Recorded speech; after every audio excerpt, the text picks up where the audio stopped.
You're listening to MTR Radio, powered by MTRmedia.com. Flippin' Out Radio. It's real. Oh, you knucklehead. South Jersey, North Jersey, what's the difference? Turnpike Throwdown. Powered by the Connecticut School of Broadcasting. They're two guys from opposite ends of the state. The Turnpike Throwdown. They're both from Jersey, but the similarities stop there. All right, so we're here with Pawel Wolak, the NABF Light Middleweight title holder. And, Pawel, you had that match with Yuri Foreman at the MGM Grand. Before we talk about that, though, thank you for joining the program. And tell me a little bit about, your background. I understand you were born in Poland. Now, I hope I'm not getting this wrong, but your city you were born in is Dębica. Is that right? Yeah. Very good. Yeah, exactly. Well, I got a little bit of help. My best friend's girlfriend is Polish, so she was giving me a little bit of insight there. But when you moved to America, how old were you? I was about to turn 10 years old. Okay, you were 10 years old. Did you do any sort of like boxing when you were growing up over in Poland, or is this something that you kind of picked up after you had come stateside? No, I never did any kind of boxing. My father was an amateur fighter in Poland when he was right out of high school around that time, before he went to the Army. Mm-hmm. But that's, I always liked physical sports. I watched it on TV. And that was, that's how I kind of involved in it. My father, I guess, he hung a bag for me downstairs in the basement in our house. And started going down there, hitting the bag, Now, what else did you? What other sports did you play when you were growing up? I was growing up. My father, obviously, Poland. They're all into soccer over there. Yeah, so I played big soccer, right? Middle school, and then high school. I played a little bit of soccer, and then once I got to high school, I started wrestling. And then after that, I started wrestling. Everything was going very well, and I took that up full time. I wrestled all through 4 years of high school, and then I wrestled even in the summers. I was going to all kinds of camps. I was just trying to be as best as I could be in wrestling. Well, that's really interesting, Pawel, because, and again, we're speaking with Pawel Wolak, the NABF Light Middleweight title holder. That's interesting you mentioned wrestling, because I think that's such a common theme for so many different sports. You hear people who say they were wrestlers when they were in high school, and it seems like that sense of discipline, dedication, conditioning, toughness that comes out of being on the mat like that. Talk about maybe what you took out of wrestling growing up and how that's transitioned to your boxing career. I'll tell you, wrestling, at a young age, I started, I was 13, 14. Listen, I've never done anything so intense, so tough. Especially, I went to Morris Hills High School for the first 2 years, and then my parents moved. We bought a new house, and I went over to Roxbury. At Roxbury High School, is a very good wrestling program.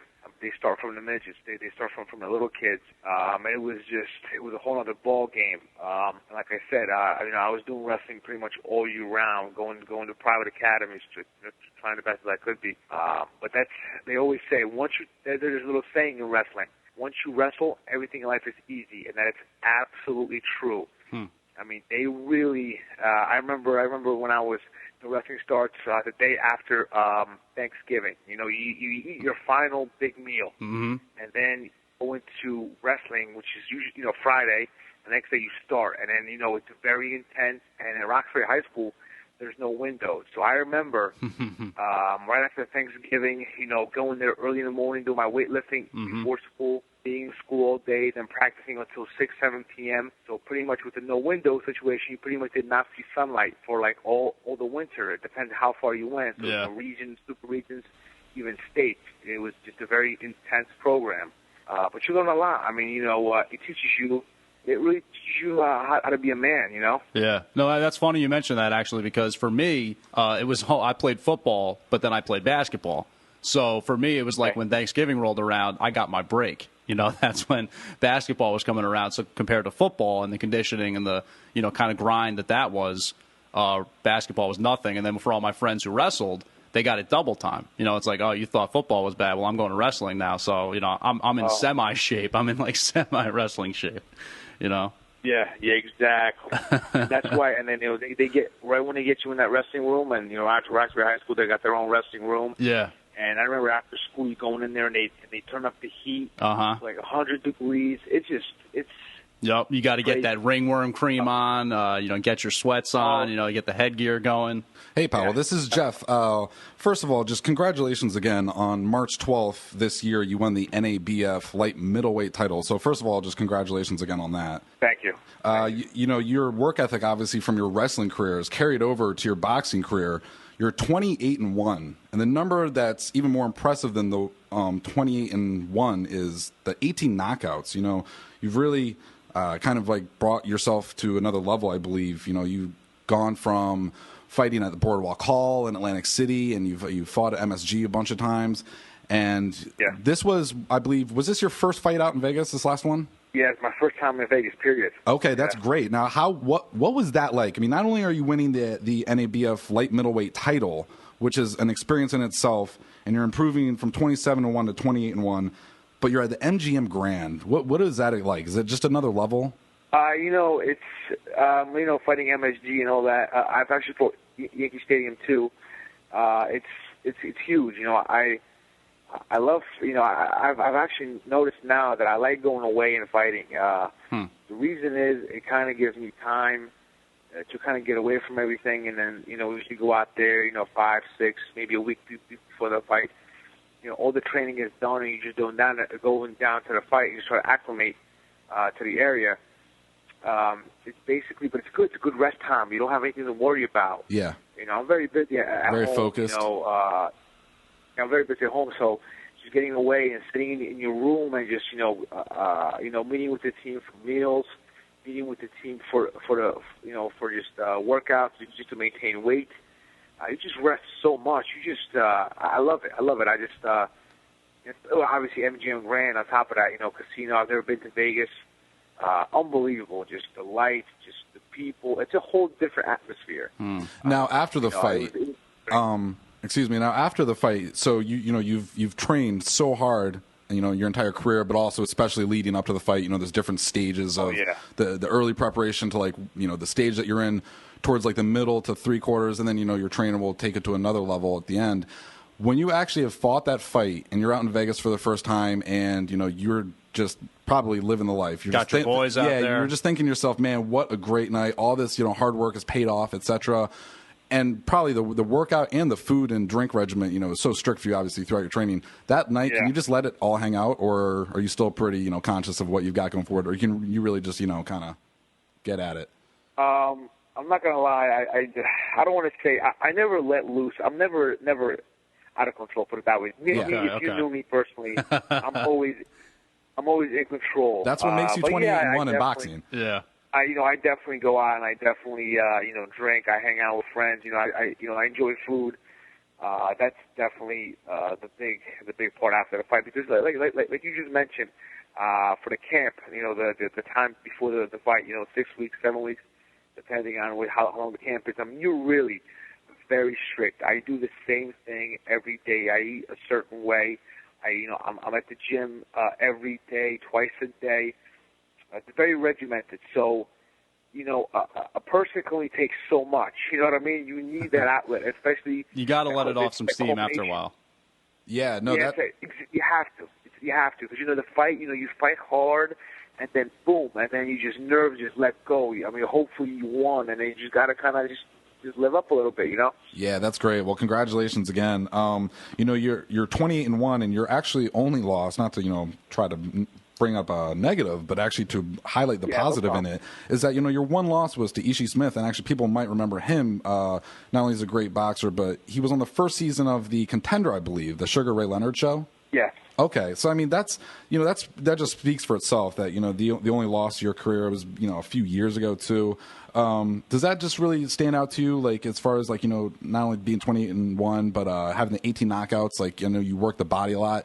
Is there something in a specific type of fighter that you like to fight more or less? Are you bigger on, I believe, this last fight that you fought, Yuri Foreman, and gets around a little bit more? Is that something that you would want to, focus on a little bit more, somebody like him, or do you like, getting inside and, fighting a slower style fight with something that's not going to move around as much? You know what? We get ready for everybody.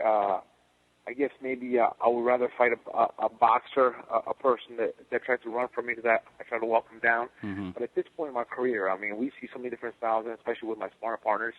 I face all styles in the gym. Now basically what it comes down to is whoever has the title. Hopefully we get a title shot soon. So, and if you look at the top guys, and Miguel Cotto is a big puncher. You got guys like Bundridge with a good jab, a little bit shorter guy. You got guys like Saul Alvarez, which is a young, intense guy that punches hard. Maybe. We're getting for pretty much anybody. Just try to exploit, try to do well against any style. Preferences, to me, it doesn't matter. To me, it's just a fight. I'm trying to get to the top as quickly as possible. So now speaking of that. I understand your nickname is Raging Bull. So, speaking of other people's styles, Pawel, how did they come up with that nickname for you? Where does Raging Bull come from? Well, basically, it was, I was still an amateur.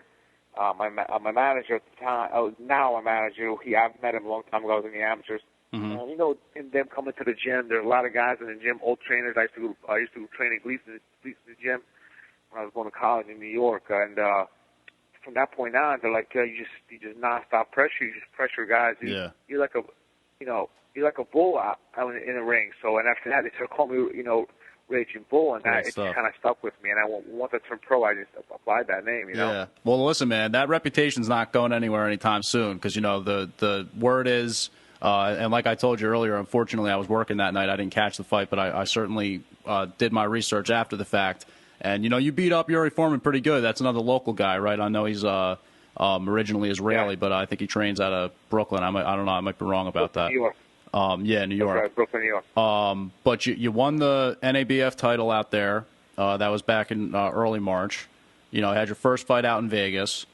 So what's next? Who are you looking for? What about how about a little Miguel Corva Cotto? How about that? Definitely, Miguel Cotto he's a great champion. I think he's a tough guy. I personally would like to go after Cornelius Bundridge first. Okay. Look, I'm not. Of course. At this point, I definitely want a title shot. Whoever it is, whoever my promoter Tom Frank makes a deal with, we'll see. But I don't know if Miguel Cotto. I know he's got Margarito next. Right. So, and they're going to make that fight. That's going to be a huge fight for him.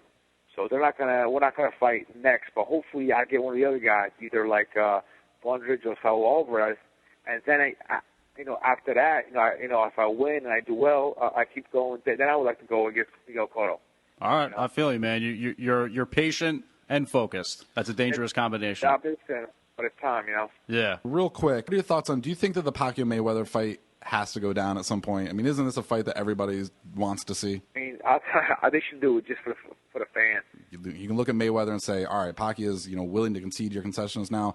It's just something that I think everybody would like to see. But Pawel, best of luck. Whoever you get, hopefully all the circumstances work out so that you do get the chances at the title, because obviously you've really been great. So can't wait to keep following you. Yeah, definitely. Thank you, Pawel. Thanks for the time, man. Really appreciate it. We'll follow your career. Great. Thank you. We'll talk to you soon. That's Pawel Wolak, fresh off his victory out in the MGM Grand, taking down Yuri Foreman. Didn't answer the bell in the 6th round. Pawel Wolak of his 28-1 record, NABF Light Middleweight title. We'll be back after this. This is the Turnpike Throwdown. All right.